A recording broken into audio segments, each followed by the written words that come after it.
School की तरफ से आपका स्वागत करती हूँ। आज हम कक्षा 5 हिंदी विषय में पाठ 4 सोच अपनी अपनी ये चित्र पाठ है, ये हम सीखेंगे। तो इस चित्र में यहाँ एक आपको चित्र दिखाई देता है। तो इस चित्र में क्या है हम ये सुनेंगे, देखेंगे कि इस चित्र में दिखाई देता है कि सूरज निकल गया है।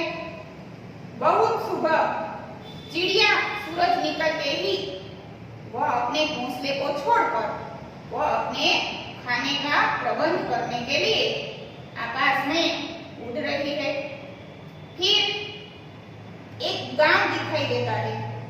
उस गांव में घर है, नारियल के पेड़ है, मंदिर है और एक चरवाहा है। वह अपना नित्य क्रम का काम करता है। वह अपने भेड़ बकरियों को लेकर वह खेत में चराने जाता है। फिर रास्ते पर एक आदमी है, वो अपने काम के लिए जा रहा है। उसके पीछे एक कुत्ता भी जा रहा है। फिर एक बगीचा आपको चित्र में दिखाई देता है। तो उस बगीचे में बालक है, बच्चों है, वो क्या करते हैं? वो फूलों के पौधे पर बैठे हुए तितलियां है, उसे पकड़ने के लिए जा रही है। फिर ऐसा चित्र इस चित्र पाठ में दिखाई देता है। तो बच्चों, हमने चित्र पाठ देखा, चित्रों के आधार पर से हमने ये सीखा। तो अब हम एक चित्र के आधार पर ये प्रश्न जो दिए गए हैं उस प्रश्न का उत्तर लिखना है। उससे पहले हमें ये कहानी सुननी है। तो आप कहानी सुनो कि ये कौन सी कहानी है, ये किसकी कहानी है। तो यहाँ हम एक टोपी बेचने वाले की कहानी सुनेंगे। एक टोपी बेचने वाला है, एक गांव में रहता है। तो वह गांव छोटा सा है। तो उस गांव में वह टोपी उसने सारे गांव में टोपियां बेच दी। तो रोज रोज उसकी टोपियां बिकती नहीं थी। तो वह ये टोपी बेचने वाला है, टोपी बेचकर ही अपना घर का गुजारा चलाता था।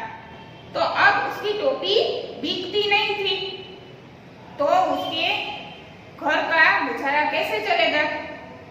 तो इस तरह उसने सोचा कि अब मुझे दूसरे गांव में जाकर ये टोपी बेचनी पड़ेगी, जिससे मुझे पैसा मिले।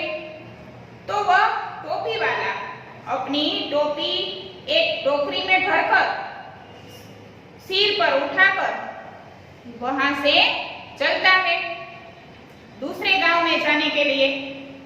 तो एक गांव से दूसरे गांव तक जाने के लिए तब कोई यातायात के साधन नहीं थे, इसलिए टोपी वाला पैदल चलकर ही दूसरे गांव जाता है।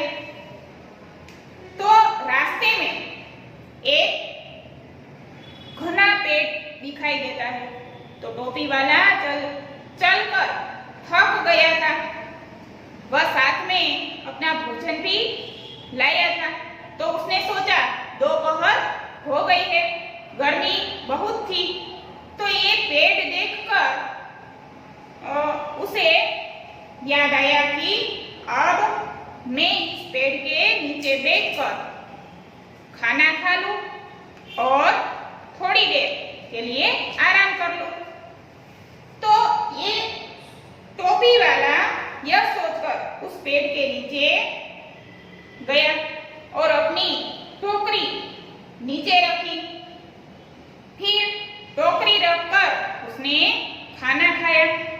खाना खाने के बाद शीतल पवन आ रहा था, तो वह थक तो गया ही था, तो ये पवन उसे आंखों में नींद आने लगी।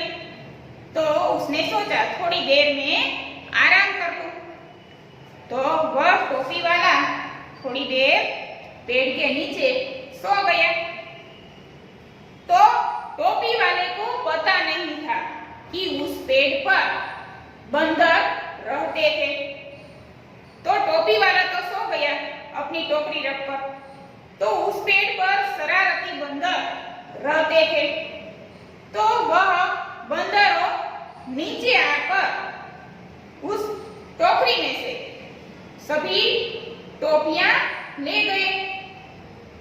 फिर टोपियां लेकर उसने उसके सिर पर पहन ली।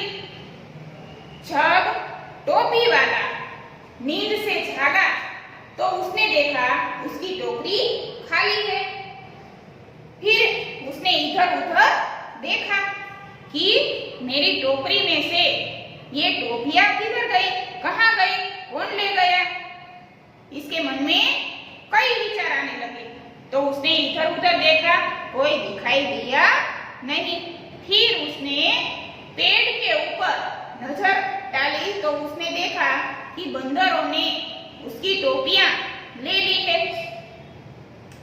तो ये टोपी वाले ने सोचा कि अब क्या करें, कोई युक्ति तो खोजनी पड़ेगी।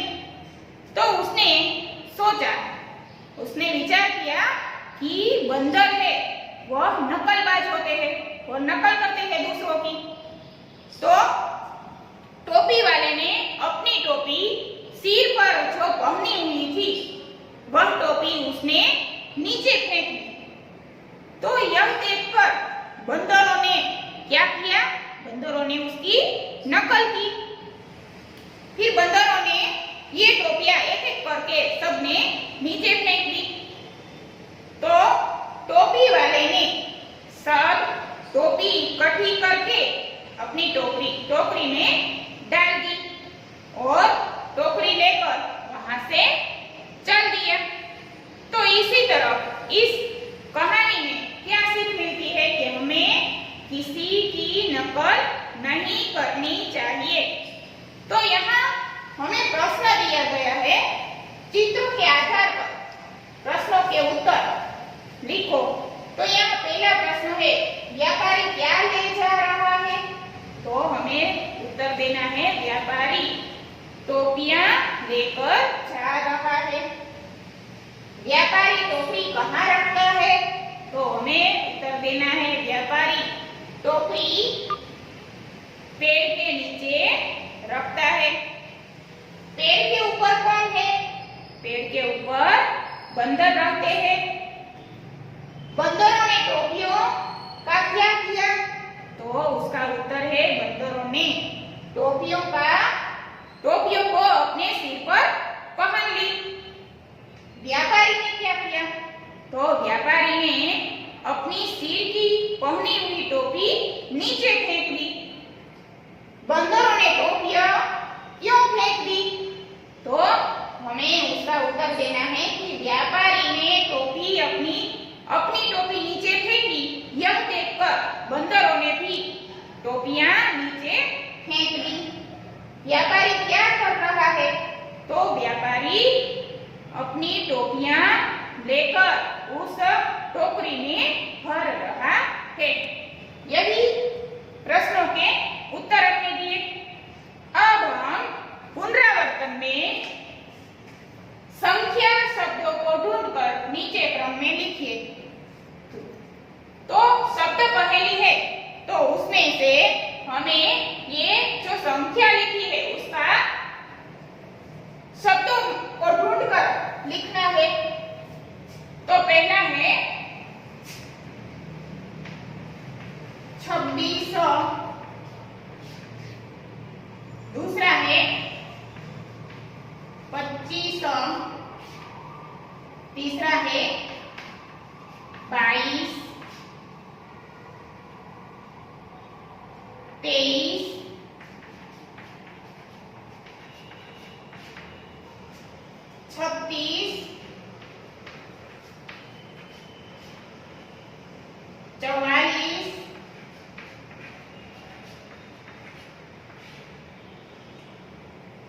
31,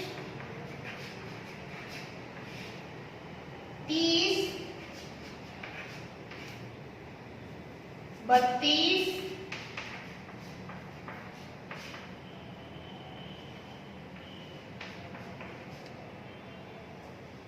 41, 41।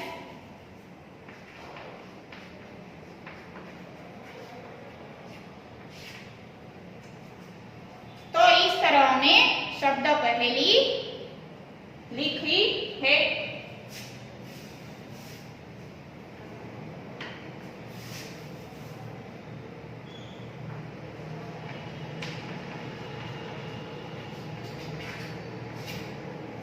इकतालीस